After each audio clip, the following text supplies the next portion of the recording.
அக்னிவீர் நேவியிலிருந்து வந்திருக்க official job requirement என்ன என்பது தான் இந்த வீடியோல நம்ம டீட்டெயிலா பார்க்க போறோம். அந்த வகையில அக்னிவீர் திட்டத்தின் கீழ் கடற்படையில் 10ஆம் வகுப்பு தகுதிக்கு வேலை வழங்கப்படுகிறது. இந்திய கடற்கரையில் அக்னிவீர் திட்டத்தின் கீழ் 10ஆம் வகுப்பு படித்தவர்கள் தேர்ந்தெடுக்கப்பட உள்ளனர். திருமணமாகாத ஆண்கள் மற்றும் பெண்கள் விண்ணப்பிக்கலாம். இத்திட்டம் அக்னிவீர் MR 02-2024 பேட்ச். சம்பளம் முதல் வருடம் 30,000, இரண்டாம் வருடம் 33,000, மூன்றாம் வருடம் 36,500, நான்காம் வருடம் 40,000. வயது 1/11/2003க்கும் 30/4/2007க்கும் இடைப்பட்ட தேதியில் பிறந்திருக்க வேண்டும். தகுதி குறைந்தது 50% மதிப்பெண்களுடன் 10ஆம் வகுப்பு தேர்ச்சி பெற்றிருக்க வேண்டும். கடற்படையால் நடத்தப்படும் ஆன்லைன் வழி எழுத்து தேர்வு, உடற்தகுதி தேர்வு, உடல் திறன் தேர்வு, மருத்துவ தகுதி ஆகியவற்றின் அடிப்படையில் தகுதியானவர்கள் பணிக்கு தேர்ந்தெடுக்கப்படுவார்கள். உயரம் ஆண்கள் மற்றும் பெண்கள் குறைந்தபட்சம் 157 சென்டிமீட்டர் உயரம் இருக்க வேண்டும். உடற்திறன் தகுதி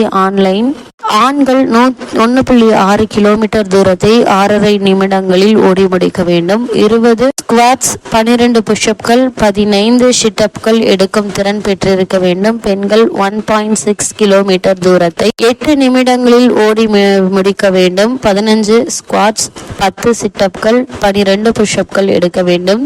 எழுத்து தேர்வில் ஆங்கிலம், கணிதம், அறிவியல், பொது அறிவு பாடங்களிலிருந்து அப்ஜெக்டிவ் கேள்விகள் கேட்கப்படும். எழுத்து தேர்வு மற்றும் இதர தேர்வுகள் ஜூன் அல்லது ஜூலையில் நடைபெறும். எழுத்து தேர்வு நடைபெறும் தகுதி பற்றிய முழு விவரம் அட்மிட் கார்டு மூலம் தகுதியானவர்களுக்கு தெரிவிக்கப்படும். பணிக்கு தேர்ந்தெடுக்கப்படுபவர்கள் இந்திய கடற்படையில் 4 வருடங்கள் பணிபுரிய அனுமதிக்கப்படுவார்கள். கடற்படை பயிற்சி நவம்பரில் ஒடிசாவில் உள்ள INS சில்கா கடற்படை தளத்தில் தொடங்கும். கட்டணம் 550. இதை ஆன்லைனில் செலுத்த வேண்டும். இவற்றை www.agniveernavy.cdac.in என்ற இணையதளம் வாயிலாக ஆன்லைனில் விண்ணப்பிக்க வேண்டும். விண்ணப்பிக்க வேண்டிய கடைசி நாள் 27/5/2024.